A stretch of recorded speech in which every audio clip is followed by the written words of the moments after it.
Assalamualaikum warahmatullahi wabarakatuh. Saudara-saudara peserta program S3 di program studi Hukum Islam, khususnya konsentrasi ekonomi syariah. Sengaja saya siapkan video pendek yang isinya akan menjelaskan tentang sistematika silabus yang sudah kita bahas pada pertemuan yang pertama lalu bersama Prof. Ain ya. Saya percaya pasti teman-teman sudah paham ya konten dari silabus yang sudah dijelaskan, tapi tidak ada salahnya saya ingin mereview ulang ya. Setidaknya akan menjadi guidance untuk membuka jalan Anda untuk membuat makalah kira-kira arah dan tujuannya kemana gitu. Tapi sebelum itu saya ingin menyampaikan bahwa penulisan makalah dan presentasi ini sifatnya fleksibel saja ya. Maksudnya ketika Anda yang sudah selesai menulis makalah ya dan punya kesempatan waktu untuk presentasi pada pertemuan perkuliahan, silahkan menyampaikan presentasi lebih awal. Jadi tidak harus berdasarkan sistematika yang disampaikan dalam silabus ya. Pada minggu yang lalu saya sudah mengirimkan silabus ya secara detail lewat WhatsApp group ya. Mudah-mudahan itu juga menjadi pedoman Anda untuk pembuatan makalah. Saya punya harapan ketika selesai pada perkuliahan ini nanti Anda melahirkan satu produk akademik ya berupa buku yang isinya adalah kumpulan dari makalah-makalah seminar Anda. Itu harapan ya. Saya tidak tahu apakah memungkinkan atau tidak, dan saya kira ini akan menjadi salah satu training kita, latihan kita untuk menulis karya ilmiah sebelum nanti kita teman-teman menulis karya ilmiah paling serius dalam program S3 yaitu disertasi. Saya kira diawali dengan penulisan makalah yang lebih baik ya, mengikuti kode etik karya tulis ilmiah ya secara benar. Teman-teman sekalian, mata kuliah usul fikih perbandingan ya yang diasuh oleh Prof. Ain dan saya sendiri, ini salah satu mata kuliah yang menurut saya adalah mata kuliah yang paling penting ya. Ya setidak-tidaknya perspektifnya adalah bahwa untuk orang-orang yang punya obsesi untuk menjadi expertise dalam bidang ekonomi Islam, tentu nanti akan berhadapan dengan produk-produk ekonomi kontemporer ya. Produk-produk ekonomi kontemporer itu butuh nalar, butuh ijtihad untuk menyelesaikannya. Karena tentu saja produk ekonomi baru yang berkembang dalam konteks kekinian tidak semuanya tercover di dalam Quran dan hadis. Sehingga butuh penyelesaian dengan metode ijtihad. Nah, usul fikih ini adalah piranti ya. Piranti yang akan sangat membantu untuk menyelesaikan bagaimana menyelesaikan produk-produk hukum baru. Ya, tentu saja secara spesifik terkait dengan program studi atau konsentrasi ekonomi syariah. Saya kira itu ya kenapa mata kuliah ini menjadi sangat penting ya. Saya coba ingin menjelaskan review ulang saja ya tentang silabus ini. Dalam mata kuliah usul fikih perbandingan 2 ini ada sekitar 14 topik bahasan yang akan diselesaikan dengan menggunakan metode seminar ya. Tetapi saya tidak akan menjelaskan secara keseluruhan, mungkin ada beberapa poin yang dianggap penting. Yang pertama, kita akan membahas tentang al-urf ya. Al-urf itu kalau bahasa kitanya tradisi. Bagaimana pemikirannya atau latar belakang pemikirannya bahwa al-urf itu perlu dibahas. Perlu dicatat bahwa ternyata dalam sejarah pembentukan hukum Islam, tarikh tasyri' al-islami ya, itu tradisi dan uruf masyarakat tertentu punya pengaruh terhadap pembentukan hukum dalam Islam. Di era-era awal misalnya, bahkan di dalam Quran sendiri ya, kita bisa nanti temukan ternyata ada tradisi-tradisi masyarakat Arab dulu ya yang kemudian diakomodir menjadi bagian dari hukum Islam ya. Tentu ada syarat-syaratnya ya. Semangatnya kan tidak bertentangan dengan teks syariat ya, sifatnya mungkin bersifat urufnya bersifat universal atau al-amah dan seterusnya. Jadi ada syarat-syarat tertentu. Itu saya kira konten yang ingin dibahas. Nah, nanti dalam penulisan makalah ini saya lupa ya, saya ingin menjelaskan semua makalah yang ditulis dalam mata kuliah ini sekurang-kurangnya harus berisi 5 poin ya sistematikanya. Yang pertama berisi pendahuluan tentu saja, dan pendahuluan ini adalah mengcover semua hal yang terkait dengan tema yang akan dibahas. Ya. Mungkin bisa disebut sebagai background masalah atau latar belakang masalahnya ya. Ini pendahuluan. Kemudian yang kedua, sistematikanya adalah Anda membahas tentang terminologi ya, pengertian, definisi ya, tentang tema yang menjadi topik bahasan dalam makalah Anda. Kalau tadi tema pertamanya misalnya al-urf, maka pendahuluannya berbicara tentang urf secara keseluruhan. Kemudian yang kedua berbicara tentang terminologi, definisi ya.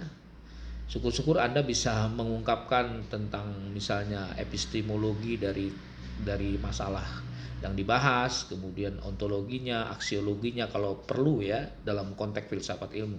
Tapi setidak-tidaknya Anda mengungkapkan terminologi secara komprehensif tentang apa pengertian dari tema yang Anda bahas. Kemudian di sub yang ketiga adalah Anda baru membahas tentang menganalisis tentang tema tadi ya. Kalau membahas uruf ya tadi analisisnya seperti apa.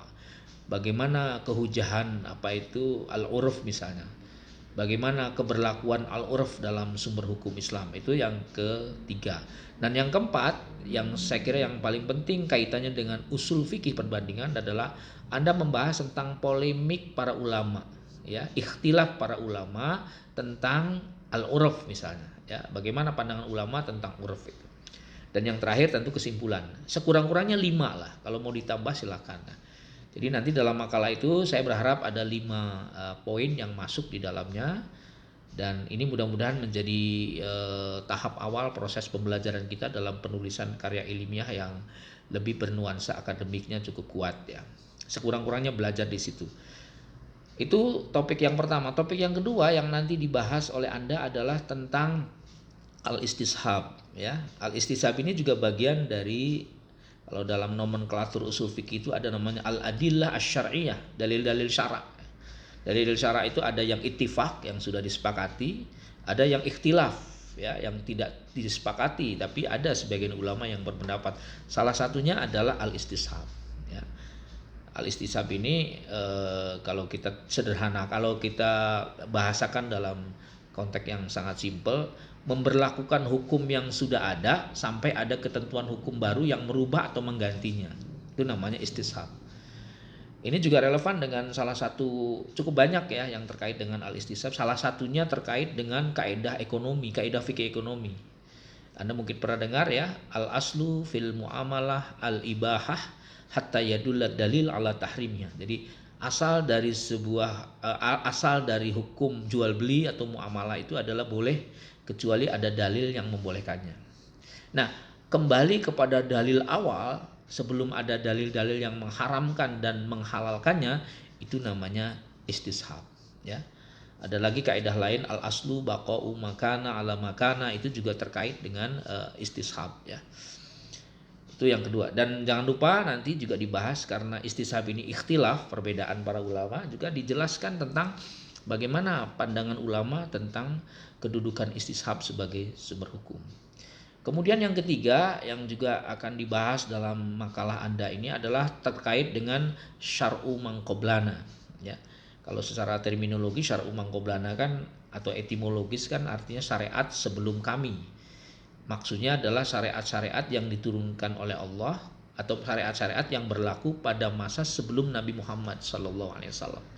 Syariatnya Nabi Musa, syariatnya Nabi Ibrahim, syariatnya nabi-nabi sebelum Nabi Muhammad. Itu ternyata dalam diskus ilmu usul fikih masuk bisa menjadi sumber hukum dalam Islam. Adakah itu? Banyak ya, saya kira banyak ya. Itu syar'u mangqoblana. Misalnya tentang haji. Haji itu kan syariatnya Nabi Ibrahim yang kemudian terus dilegitimasi dalam hukum Islam ya. Kemudian juga ada puasa, juga syariat terdahulu ya. Itu syar'u mangqoblana. Nah, bagaimana pandangan ulama tentang ini? Anda nanti bahas. Kemudian yang berikutnya yang nanti kita bahas adalah mazhab sahabat atau kaul sahabat. Di era yang paling awal pasca Rasulullah, ternyata para sahabat itu sangat produktif dalam melahirkan pemikiran-pemikiran hukum, ya. Para sahabatlah yang mencoba membuat inovasi baru dan menafsirkan apa yang pernah dilakukan oleh Rasulullah, ya.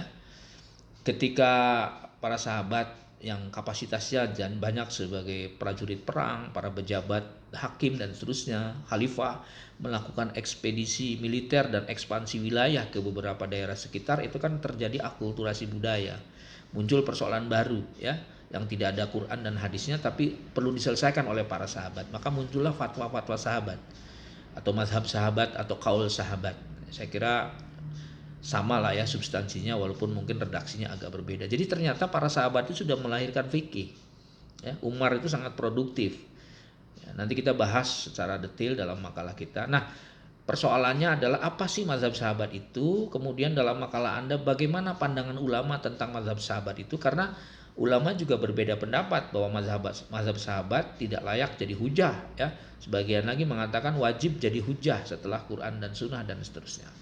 Itu kaul dan mazhab sahabat. Kemudian yang berikutnya yang juga akan kita bahas adalah tentang sadud dhara'i.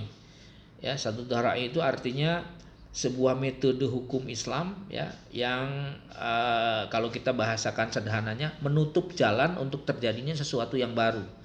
Kalau bahasa spesifiknya upaya menutup jalan yang nanti jalan ini kalau tidak ditutup melahirkan kemaksiatan baru misalnya. Itu namanya sadud dhara'i. Dulu dalam kajian tahun 90-an itu ada seorang ahli ilmu usul fikih, ya, waktu di UIN Jakarta, dia mengatakan contoh sadud dhara'i itu gampang. Apa katanya? Ya, misalnya dulu tuh ada namanya layar tancap, ya. Layar tancap yang menjadi fenomena dulu di masyarakat Betawi waktu saya di Jakarta. Jadi layar tancap itu bisa dihukumi haram dengan pendekatan sadud dhara'i. Itu ditutuplah jalan untuk terjadinya ada layar tancap, karena dengan layar tancap itu akan menimbulkan banyak kemaksiatan, ya. Misalnya ada orang banyak mabuk-mabuk, minuman keras, ya. Jadi kalau tidak ditutup maka terjadi kejadian baru yang menimbulkan yang berdampak pada munculnya kemaksiatan. Itu namanya sadud dhara'i. Dan itu populer, ya. Itu contoh sederhana aja. Sadud dhara'i itu kira-kira menutup jalan untuk terjadinya kejadian yang lebih buruk setelah itu. Nah, seperti apa dan bagaimana pandangan ulama cukup lengkap, ya, dalam kitab usul fikih, nanti Anda bahas tentang itu. Kemudian yang berikutnya kita membahas tentang sebab-sebab ikhtilaf perbedaan para ulama dalam ijtihad. Ternyata juga ada satu teori, ya, banyak faktor ya sebenarnya yang menyebabkan ulama itu berbeda pendapat. Pertama dari segi metodologinya berbeda. Yang kedua bisa jadi dari aspek gurunya berbeda, bisa jadi aspek sosial dan budayanya berbeda. Maka ada satu teori dalam hukum itu, law is reflection of social culture. Hukum itu merupakan refleksi dari sosial budaya. Atau dalam bahasa Arabnya itu taghyirul ahkam bitaghayyuril azmina wal amkina wal ahwal. Jadi hukum itu bisa berubah dengan akibat dari waktu, tempat, zaman, ya, dan situasi.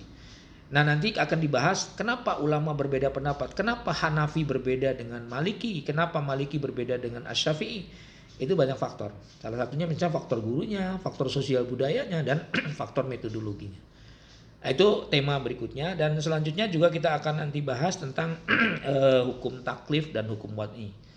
Ya, saya kira ini agak mudah. Hukum taklif ini hukum yang terkait dengan misalnya ada istilah wajib, ya, kemudian sunnah, mubah, haram, makruh, itu hukum taklifi. Kalau hukum wad'i itu terkait dengan menjadikan sesuatu menjadi syarat pada sesuatu yang lain, ya, atau menjadikan sesuatu penghalang terhadap penghalang yang lain, atau satu lagi menjadikan satu sebab kepada menyebabkan yang lain. Jadi makanya dalam hukum wad'i itu ada sebab, ada syarat, ada mani, ya, ada penghalang.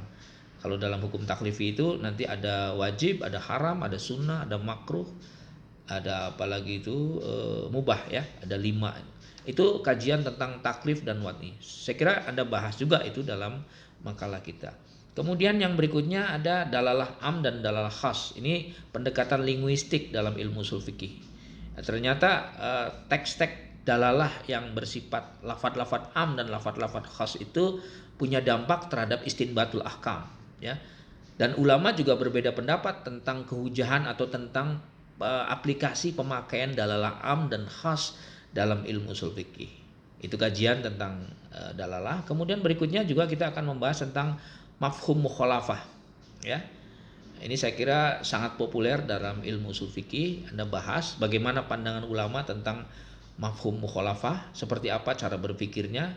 Nah, itu pada makalah kita. Kemudian yang saya kira agak teknis, ya, bukan teknis ya, agak lebih praktis, kita juga akan membahas tentang majelis tarjih, ya.